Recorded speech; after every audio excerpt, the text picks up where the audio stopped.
بیوی بچوں میں تھوڑا سا جب گفتگو ہوتی ہے تو بیوی بچے بھی کہتے بابا، بچے بھی کہتے بابا یہاں کہاں آپ پڑے ہوئے ہیں گاؤں کے اندر، 16-17 گھر کی آبادی ہے، آپ چلیے لکھنؤ میں آباد ہو جائیے، چلیے دلی میں آباد ہو جائیے، چلیے ممبئی میں آباد ہو جائیے، آپ یہاں کہاں گاؤں میں پڑے ہوئے ہیں۔ اور میں بھی کبھی کبھی سوچنے لگتا ہوں کہ واقعی میں کہاں چھوٹی سی آبادی میں پڑا تھا۔ پھر 12 سال 13 سال میں نے ایران میں گزارے، اس کے بعد 12-13 سال یہاں لکھنؤ میں میں نے تعلیم حاصل کیا، پھر یہ گاؤں میں کہاں پڑا ہوں۔ مگر خدا کی قسم یہاں مجلس پڑھنے کے بعد اس بات کا احساس ہوتا ہے کہ گاؤں میں بڑے اچھے ہیں۔ 17 گھر میں کم سے کم 34 آدمی فرض پر ہوا کرتے ہیں، اس لیے وہاں بڑا خوش نصیب ہے کہ ایک اچھی جگہ پہ زندگی بسر کر رہے ہیں۔ یہ زمانہ ہے، عجب زمانہ ہے۔ بہرحال میں کوئی زیادہ تنقید نہیں کرنا چاہتا، اس لیے کہ لوگ کہیں گے کہ مولانا آج کل تو بڑا مسئلہ یہ ہوتا ہے کہ اگر تنقید کر دیجیے تو اس کے بعد پھر کہتے ہیں ہمیں چھوڑو کہاں جائیں گے مجلس کی۔ یہ مجلسیں اجر رسالت ہیں، یہ مجلسیں ہماری حیات کی کامیابی کا ذریعہ ہیں، اور یہ مجلسیں ہماری حیات اخروی کی بھی کامیابی کا ذریعہ ہے۔ صرف یہی کا نہیں ہے، لہذا کم سے کم ہم تو پیدا ہوئے اسی مجلس کے لیے، اسی مجلس کے لیے پیدا ہوئے، اور مجلس میں بھی ہم نہ آئیں نہ بیٹھیں، آپ اندازہ لگا سکتے ہیں جس کے لیے پیدا ہوئے جب وہی نہ کریں تو پھر ہماری زندگی کا ہدف کیا ہے۔ بڑا افسوس ہوتا ہے مومنین کے محلے میں نماز صبح میں 2-4 گنتی کے افراد نکلتے ہیں، اور اس کے بعد وہ کہ جن کا مومنین سے دور دور سے کوئی تعلق نہیں ہے، جب آپ ان کے محلے میں پہنچیں گے تو پتا چلے گا اماں ابا کو نہ ٹہلا رہے ہو مگر ہاتھ میں ایک رسی لیے ہوئے جانور کو ٹہلاتے ہوئے صبح صبح نظر آتے ہیں۔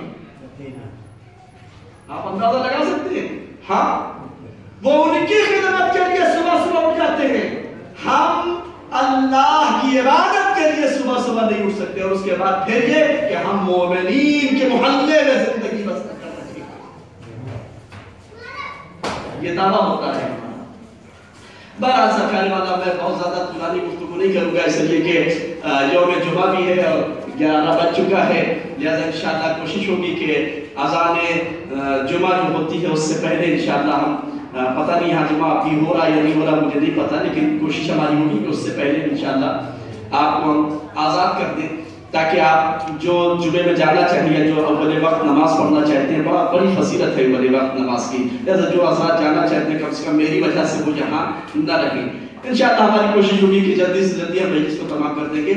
حضور والا میں بارہا کہا کرتا ہوں، اسی ممبر سے میں نے کئی مرتبہ کہا ہے کہ میرے لیے مجمع کبھی معیار نہیں رہا ہے، کتنے آدمی بیٹھیں گے، کتنے آدمی سنیں گے، مجھے کیا پڑھنا ہے میرے لیے کبھی معیار نہیں رہا ہے، کتنی دیر پڑھنا ہے میرے لیے یہ بھی کبھی معیار نہیں رہا۔ بس معیار ہم نے یہ بنایا ہے کہ مجمع میں جو آئے کچھ نہ کچھ حاصل کر کے جائے۔ معیار یہ بنایا ہے کہ یہ مجمع جو مادی مجمع ہے یہ خوش ہو کے جائے یا نہ جائے، لیکن جو روحانی مجمع آیا ہے، جو نوری مجمع آیا ہے، وہ ہم سے راضی ہو کر چلا جائے۔ باقی اس کے علاوہ کوئی معیار نہیں ہے، کتنی دیر واہ واہ ہوگی، کتنی دیر خاموش ہو کے سنیں گے، کوئی معیار نہیں ہے۔ حضور والا یہی تو افسوس ہے ہمارے یہاں مجلس کی کامیابی کا معیار واہ واہ بنا دیا گیا کہ اگر کسی مجلس میں واہ واہ اگر نہ ہوا تو مجلس بیکار ہے۔ کس کو بلا لیا؟ فری والا مولانا مل گیا تھا کیا؟ یہ تو بھائی کس کو بلا لیا؟ کیوں؟ کیا ہوا بھائی؟ کیا کچھ اپنے باپ دادا کے فضائل و مصائب پڑھ کے چلا گیا؟ کہ نہیں واہ واہ تو ہوا نہیں، سارا آدمی سر جھکائے بیٹھا ہوا تھا، ہر آدمی ایسا لگ رہا تھا جیسے خواب غفلت میں جا رہا ہو۔ میں نے کہا بھائی عجیب بات کرتے ہیں، جہاں کہیں اچھی باتیں ہو رہی ہوں، آل محمد کا تذکرہ ہو رہا ہو، یاد رکھیں کہ وہاں اللہ کی رحمتیں برس رہی ہوتی ہیں، جہاں اللہ کی رحمتیں برستی ہیں سکون ملتا ہے، نیند بھی آیا کرتی ہے۔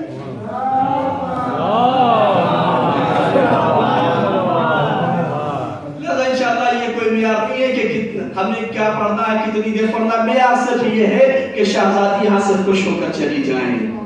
جس کے ایصال ثواب میں مجلس ہے اس تک کچھ پہنچ جائے. اب وہ تب پہنچے گا کہ جب ہمارے اس پوری مجلس میں کچھ ایسے جملے بھی ہوں کہ جو آپ کی زندگی کے لیے جو ہے وہ کافی ہو جائیں, جس میں جو آپ اپنے ذہن میں اتار سکیں, اپنے دل میں اتار سکیں, اپنی زندگی میں اتار سکیں, تو یقیناً مجلس کامیاب ہو جائے گی. مل جل کر ایک مرتبہ محمد اور آل محمد.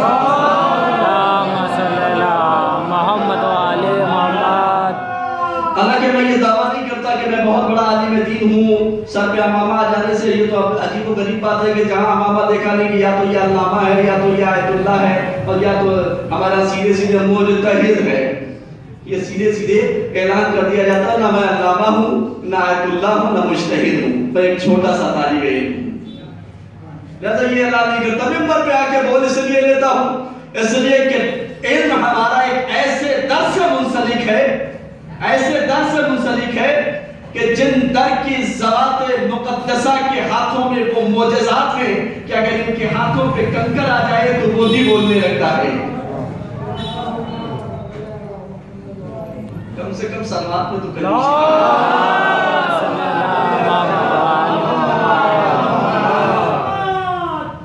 لہذا وہ ذات پاک ہے, تعریف ہے اس ذات پاک کی کہ جس نے ہم سب کو پیدا کیا. تعریف ہے اس ذات پاک کی کہ جس نے ہم پر احسان کیا. آپ اندازہ لگائیں کہ اللہ نے کب احسان کیا, کیسے احسان کیا. ہم سو رہے ہیں, اللہ پھر بھی رزق دے رہا ہے. ہم مجلسوں سے دور ہیں, اللہ پھر بھی رزق دے رہا ہے. اچھا سب چھوڑیے, اللہ کا سب سے بڑا احسان یہ ہے, سب سے بڑا احسان یہ ہے, اگر عالم ارواح میں جہاں ہم کچھ بھی نہیں تھے, کوئی اختیار نہیں تھا, اللہ نے دنیا میں بھیجا, ہمیں اختیار دے کر بھیجا, سوچنے سمجھنے کی صلاحیت دے کر بھیجا ہے نا, سب کچھ دے کر بھیجا ہے. عالم ارواح میں ہمارے پاس کیا اختیار تھا, بس سوال کیا گیا, سوال کا جواب دینا تھا, یہی تو تھا. اللہ نے اس وقت ہم پر احسان کیا ہے. کیسے احسان کیا؟ اگر اس وقت اللہ سوال کر لیتا, اے میرے بندے یہ بتا کہ میں تجھے بصارت دے رہا ہوں, تجھے فلاں دور میں پیدا کروں گا, اس دور میں تجھے کس کے گھر میں پیدا کروں, کس خاندان میں پیدا کروں, کس قبیلے میں پیدا کروں, کس محلے میں پیدا کروں. اگر یہ اختیار دے دیتا اور بصارت دے دیتا کہ میں دیکھ کر بتاؤں کہ مجھے کس گھر میں پیدا ہونا ہے, کس خاندان میں, کس قبیلے میں, کس محلے میں پیدا ہونا ہے, تو یقین مانیے آج کے زمانے کو ہم دیکھتے ہیں تو بڑی حسرت بڑی نگاہوں سے پورے زمانے کو دیکھتے ہیں, اور اس کے بعد کہتے ہیں بھائی یا تو امبانی یا اڈانی کے گھر میں پیدا کر دے. کیوں؟ اس لیے کہ بڑا پیسہ ہے, اچھی اچھی گاڑیاں ہیں, سب کچھ ہے, سارے عیش و آرام ہیں. ہم یہی کہتے نا, اس لیے کہ آج کا زمانہ یہی تلاش کر رہا ہے.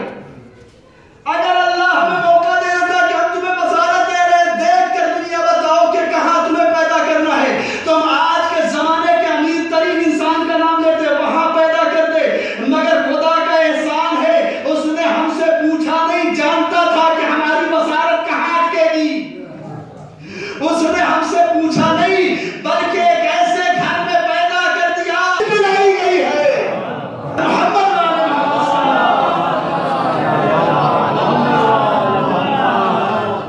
یہ اس رب کا کرم ہے, شکر ادا کرنا چاہیے ہم سب اس رب کے کریم کا کہ اس نے ہمیں ہم سے بغیر پوچھے ایسے گھر میں پیدا کر دیا کہ جہاں محبت علی گٹی میں پلائی جاتی ہے.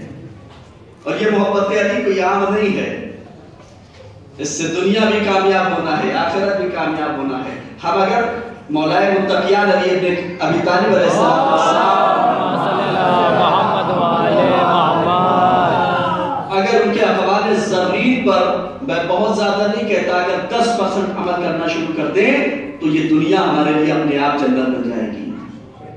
بس شرط یہ ہے کہ ہم عمل کرنا شروع کر دیں. ہمارا تو عالم یہ ہوتا ہے سرکار والا کہ صبح جیسے ہوئی معلوم یہ ہوا کہ سوشل میڈیا جتنا ہے وہ اچھی اچھی باتوں سے بھر جاتا ہے. کسی سے پوچھ لو کہ بھائی تمہاری زندگی میں کتنا یہ اس پہ عمل کتنا کیا ہے, تو معلوم ہوتا ہے کہ ارے سرکار وہ تو بس آیا تھا, میں نے بھیج دیا. بس یہی تک ہے, ہم زندگی میں اتارنا مجھے آتا ہی نہیں ہے. میں آپ کی بات کیا کروں، میں خود اپنی بات کر رہا ہوں، آتا ہی نہیں ہے، اور اس کے بعد ہم سمجھتے ہیں کہ ہماری زندگی کامیاب ہے۔ میں انشاءاللہ اس میں گفتگو کروں گا آخری مجلس میں انشاءاللہ۔ ابھی میں اپنے اصل آیت کی طرف آ جاتا ہوں جس کی تلاوت کا شرف حقیق نے حاصل کیا ہے۔ الحمدللہ چند افراد جمع ہو گئے ہیں، اگر آپ کی سماعتیں ہم سے منسلک رہی تو انشاءاللہ محسوس ہوں گے آپ۔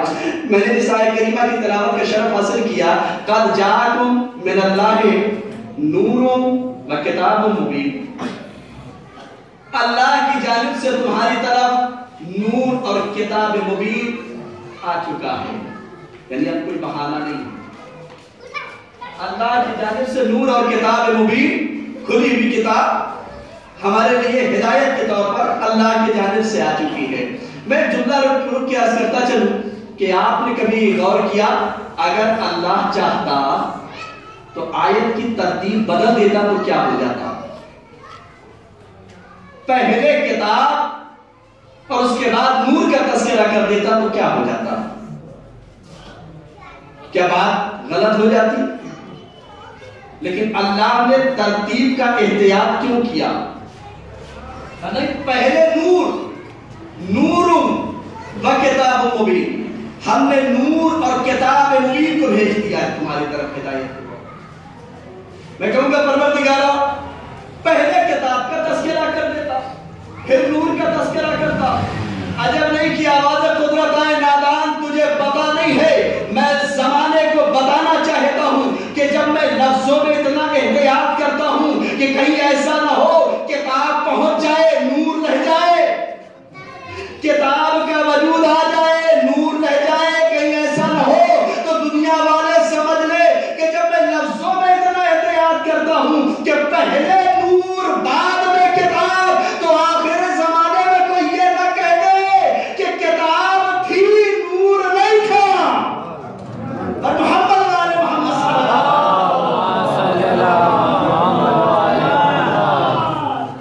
جیسا کوئی یہ نہ کہہ دے کہ کتاب تھی نور نہیں تھا، جیسے لوگ کہتے ہیں کہ کتاب ہے، ابھی ہمارا زمانہ تو آئے نہیں ہے، آئیں گے کسی زمانے میں،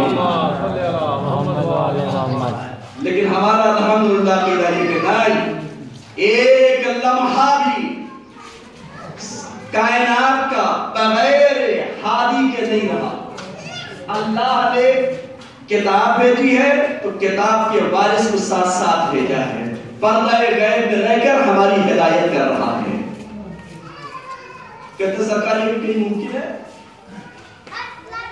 ارے کسی کی عمر اتنی لمبی ہو سکتی ہے، قرآن تو پیغمبر کے سینے پر نازل ہوا، اور پیغمبر کے سینے پر نازل ہونے کے بعد اس وقت سے اب تک دیکھیں تو کہیں ممکن ہے کہ اتنی لمبی کسی کی حیات ہو؟ میں نے کہا عجیب و غریب بات کرتے ہیں۔ قرآن پیغمبر کے سینے پہ نازل ہوا، قرآن کے نزول کے اتنے عرصے بعد بھی آپ کو یقین نہیں ہے کہ اس کا کوئی وارث ہو سکتا یا نہیں ہو سکتا؟ میں نے کہا خود قرآن پہ یقین ہے، اگر قرآن پہ یقین ہے تو کم سے کم اتنا سمجھ لو جو خدا 950 برس تک جناب نوح سے تبلیغ کروا سکتا ہے وہ اپنے ہادی کو عمر نہیں دے سکتا ہے کیا؟ 950 برس تک تبلیغ کروا سکتا، ہادی کو عمر نہیں دے سکتا ہے۔ حضور عجیب و غریب باتیں ہیں، یہ اشکال کرنے والے ایسے ایسے اشکال کرتے ہیں۔ میں نے کہا سرکار یہ ایک جملہ مجھے بتاتے چلیے کہ پیغمبر کے سینے پر قرآن کب نازل ہوا؟ وہ پہلے نازل ہوا یا شیطان پہلے پیدا ہوا؟ کہیں گے کیسی باتیں کر رہے ہیں، شیطان تو پہلے پیدا ہوا۔ ارے یہ تو جناب آدم کی خلقت سے پہلے جنت میں موجود تھا، اللہ کی عبادتیں کر رہا تھا۔ میں نے کہا ٹھیک، شیطان مر گیا یا زندہ ہے؟ کہا سرکار زندہ ہے، اور صرف زندہ نہیں ہے بلکہ بہکا بھی رہا ہے، ورگلا بھی رہا ہے، اغوا بھی کر رہا ہے۔ میں نے کہا کمال ہے، شیطان پردہ غیبت میں رہ کے ہماری نگاہوں سے پوشیدہ رہنے کے باوجود شیطان پر یقین ہے کہ وہ ہمیں بہکا سکتا ہے۔ اللہ کا ہادی پردے سے رہ کے ہدایت کرے یقین نہیں ہوتا ہے۔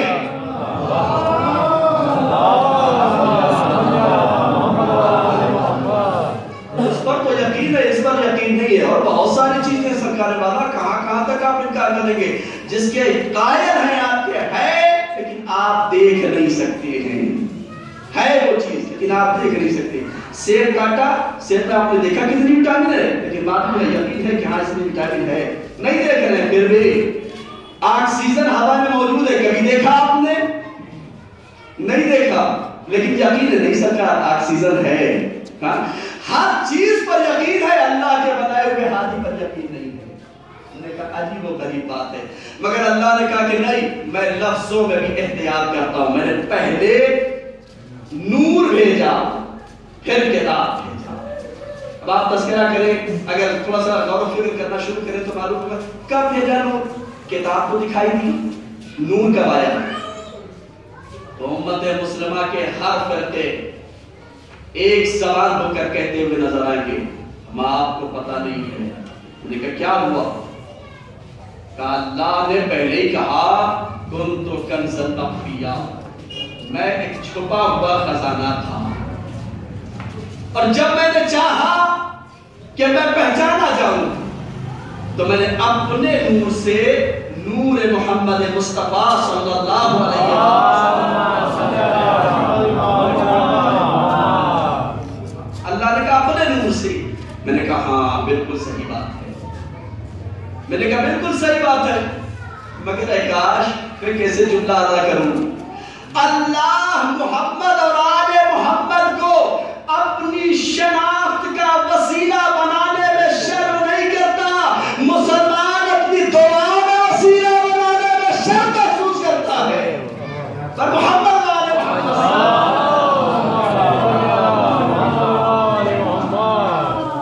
اللہ شرم نہیں کرتا. اللہ کہتا میں نے جب چاہا کہ میں پہچانا جاؤں تو میں نے اپنے نور سے کا نور پیدا کیا، یعنی ان کو اپنا وسیلہ بنایا، اپنی شناخت کا وسیلہ بنایا ہے نا. لیکن مسلمان شرم و حیا محسوس کرتا ہے، دعا میں وسیلہ بنانے میں. بہرحال اللہ نے اپنے نور سے نور محمد مصطفیٰ صلی اللہ علیہ وسلم،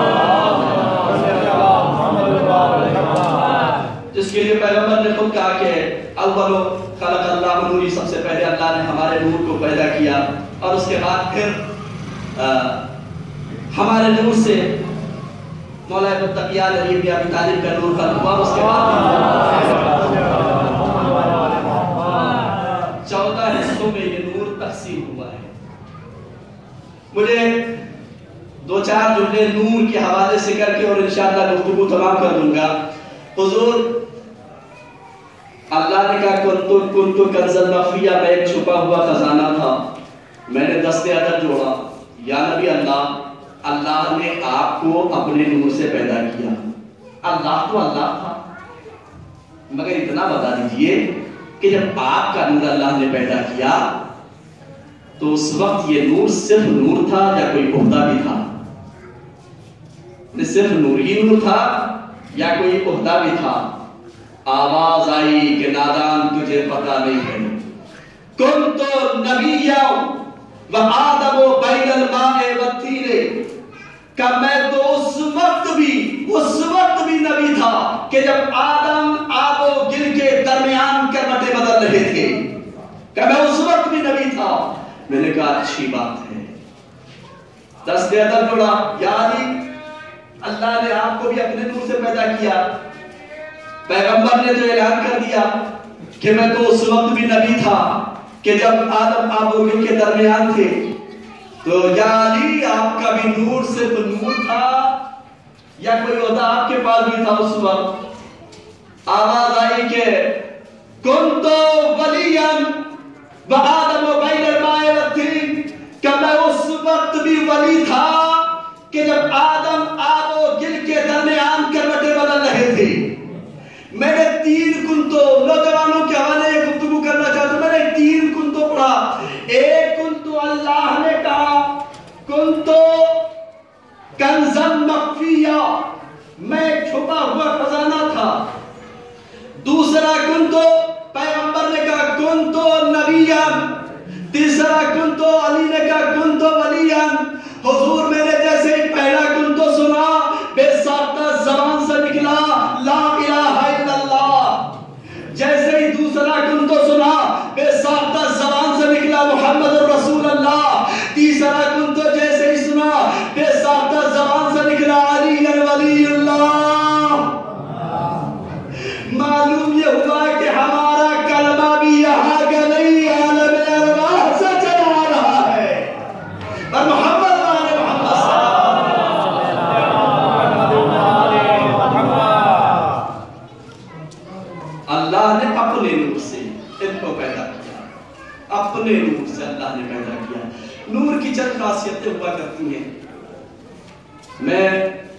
کہ آپ کی سماعتیں منسلک تو ضرور ہیں مگر آپ مجھے بہت زیادہ سہارا نہیں دے رہے ہیں، تو کل انشاءاللہ کوشش کروں گا کہ مختصر وقت میں گفتگو کو کسی انجام تک پہنچا کے گفتگو تمام کر دوں۔ حضور نور کی بھی کچھ خاصیت ہوا کرتی، نور کی اصل کیا ہے؟ کہ نور کی اصل یہ ہے کہ نور ہمیشہ بلندی چاہتا ہے، ہمیشہ بلندی چاہتا ہے۔ اگر یقین نہیں آتا تو ایک شمع جلا لیجیے اور شمع جلانے کے بعد آپ دیکھ لیجیے کہ اس کی لو کہاں جاتی ہے۔ کہ حضور اس شمع کی لو ہمیشہ اوپر آسمان کی طرف ہوگی، یہی ہوگا نا، اس کی لو ہمیشہ آسمان کی طرف ہوگی۔ کیوں؟ اس لیے کہ یہ جو نور ہے اس کی اصل یہ ہے کہ یہ بلندی چاہتا ہے۔ اگر کوئی بچہ یہ کہ مولانا کی بات تو آج جھوٹ کر دیں گے، کیا کرو گے؟ کہ یہ شمع جلا کے الٹی کر دیں گے تاکہ اس کی جو لو ہے وہ نیچے چلی جائے، تو آپ کے ساتھ کہیں گے ابھی وقوف ہو گیا، پاگل ہو گئے ہو، شمع پگھل جائے گی، تمہارے ہاتھ جل جائیں گے، مگر شمع کی لو ہمیشہ اوپر ہو جائے گی۔ اس لیے کہ نور کی اصل ہمیشہ بلندی چاہتی ہے۔ اب سمجھ میں آیا نور کی جو اصل ہوتی ہے وہ بلندی چاہتی ہے، تو اللہ نے پیغمبر کو کیوں معراج پر بلایا؟ اس لیے کہ جانتے تھے کہ اس کی اصل نور ہے، نور بلندی چاہتا ہے۔ پر محمد والے محمد صلی محمد والے محمد، اس لیے اللہ نے کو آسمان کھلا۔ لوگ شکار بھی کیا کرتے ہیں، کہتے ہیں کہ سرکار والا یہ بتائیے کہ کیسے ممکن ہوا اللہ نے آسمان پہ پیغمبر کو بلا لیا اور اتنی جلدی گئے، اتنی جلدی چلے آئے ہیں؟ یہ کہ ممکن ہے کہ جو دروازے میں زنجیریں لگی ہوتی ہیں کہ وہ زنجیریں ہلتی رہ گئیں اور پیغمبر گئے بھی اور واپس بھی آ گئے، آسمانوں کی سیر کرتے ہوئے، پتہ نہیں کس سے ملے، کتنی دیر رہے، کیا کیا گفتگو ہوئی، اور اس کے بعد گئے اور اس کے بعد پھر واپس بھی چلے آئے۔ میں نے کہا اچھا، میں ایک جواب یہ دیتا ہوں، کبھی کبھی آپ نے محسوس کیا ہوگا کہ بڑی تیز روشنی ہوئی، پھر تھوڑی دیر کے بعد معلوم ہوا کہ ایک آواز آتی ہے کڑکنے کی، کیا ہوا؟ کہا بجلی چمکی۔ میں نے کہا یہ بجلی پہلے چمکی یا کڑکی پہلے؟ دونوں ساتھ میں ہوا۔ کہ دونوں ساتھ میں ہوا تو یہ روشنی پہلے کیوں آئی اور آواز بعد میں کیوں آئی؟ دیکھیں آج کل موبائل کا زمانہ ہے، ہر بچہ جو ہے اپنے ہاتھ میں موبائل رکھتا ہے اور بڑی آسانی سے سرچ کر سکتا ہے۔ مجھے جو میرے ذہن میں آ رہا ہے میں وہ بیان کرتا چلوں کہ لوگ کہیں گے کہ سرکار آپ کو پتہ نہیں نور کی سرعت زیادہ تیز ہوتی ہے، آواز چونکہ مانتا ہے اس کی سرعت کمزور ہوتی ہے۔ نور کی سرعت زیادہ تیز ہوتی ہے۔ تقریباً جو اس وقت میرے ذہن میں آ رہا، ہو سکتا ہے کہ عادت ادھر آگے پیچھے بھی کچھ ہو جائے، جو میرے ذہن میں آ رہا ہے کہ نور کی جو سرعت ہوا کرتی ہے وہ تقریباً 3 لاکھ کلومیٹر پر سیکنڈ ہوا کرتی ہے۔ پر محمد والے محمد صلی اللہ علیہ وسلم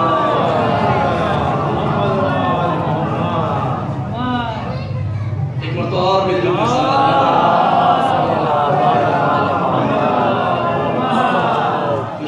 ہماری ہے کہ امیر انیس کے یہ کہتے ہیں جانشین کہتے ہیں یا جو بھی کہتے ہیں کہ ان کی نسل سے جناب تجسس اعجازی صاحب بھی ہمارے درمیان آ چکے ہیں۔ ان کے استقبال میں مرتبہ مل جل کر صلوات پڑھتے ہیں۔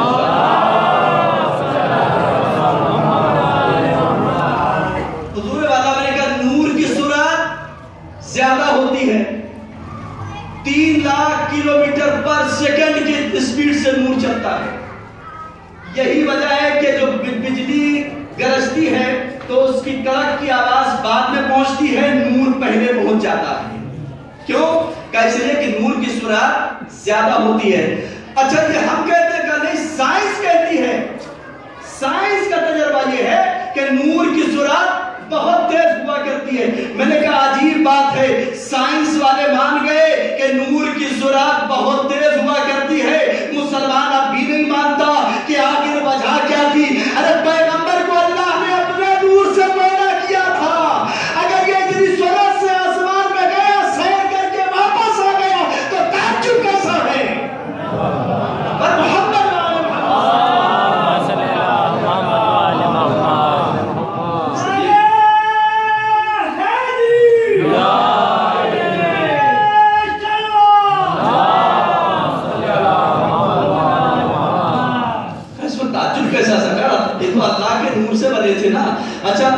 بات آئی تو ایک جملہ عرض کرتا چلو، چونکہ میرا وعدہ ہے آپ سے کہ انشاءاللہ مختصر وقت میں گفتگو تمام کروں گا، 12 سے پہلے گفتگو انشاءاللہ تمام کر دوں گا تاکہ جو نماز میں جانا چاہتے ہیں وہ چلے جائیں۔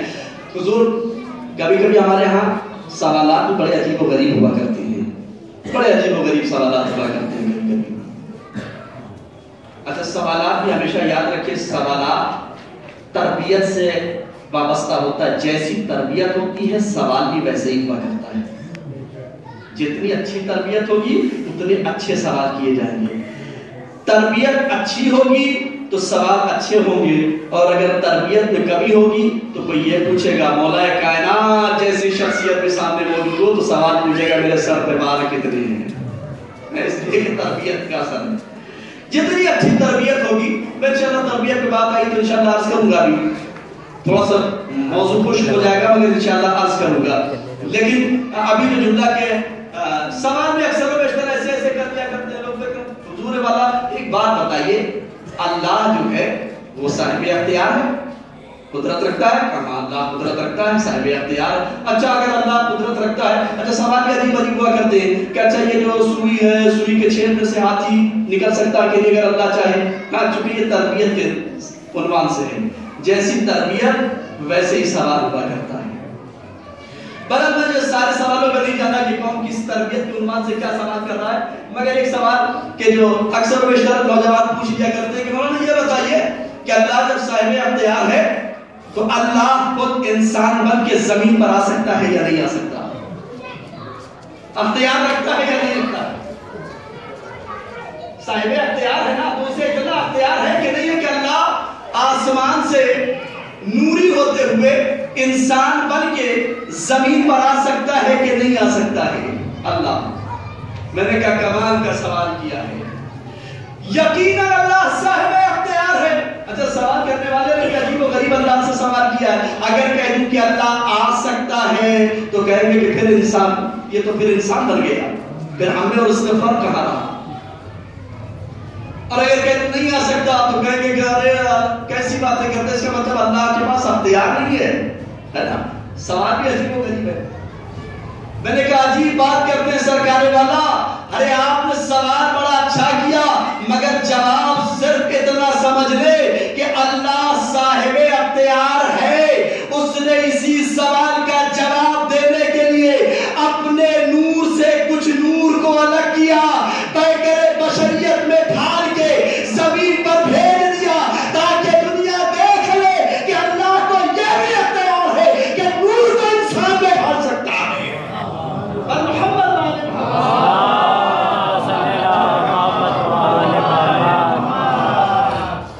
دنیا دیکھ لے کہ یہ بھی اختیار ہے۔ بہرحال سرکار والا میں ایک جملہ کہہ کے آگے بڑھ گیا تھا مگر عرض کرتا چلو تھوڑی سی کوشش کی گفتگو ہو جائے گی کہ تربیت کے عنوان سے جیسی تربیت ہوتی ہے تو ویسے ہی سوال ہوا کرتا ہے، لیکن ہم نے کبھی تربیت پر توجہ ہی نہیں کیا، کبھی تربیت کے عنوان سے ہم نے کبھی کوئی توجہ کیا نہیں۔ تربیت کیا ہوتی ہے؟ ہم سمجھتے ہیں کہ بڑے اچھے انگلش میڈیم اسکول میں پڑھا دیں گے تو ہمارا بچہ جو ہے وہ بڑا اچھا نکل جائے گا اور وہ کامیاب ہو جائے گا،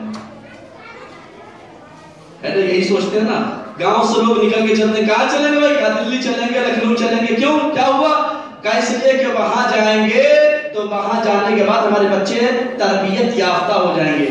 تربیت تو ماں باپ سے ہوتی ہے، تربیت اسکول کالج سے نہیں ہوا کرتی۔ جیسے ماں باپ ویسی تربیت، ماں باپ کے کردار بچوں میں ڈھل جایا کرتے ہیں، جیسے ماں باپ ہوں گے ویسی تربیت ہوگی، اور جیسی تربیت ہوگی ویسے ہی سوالات ہوں گے، ویسے ہی اس کی زندگی ہوگی۔ مگر ہم نے کبھی تربیت پر توجہ نہیں کیا۔ ہماری تربیت ایک طرف کیا ہوتی ہے کہ ہم سمجھتے ہیں کہ تربیت اس کا نام ہے کہ ہم کسی اچھے انگلش میڈیم اسکول میں بچے کا داخلہ کروا دیں، پڑھ لکھ کے آگے نکل جائے تو تربیت یافتہ ہو گیا۔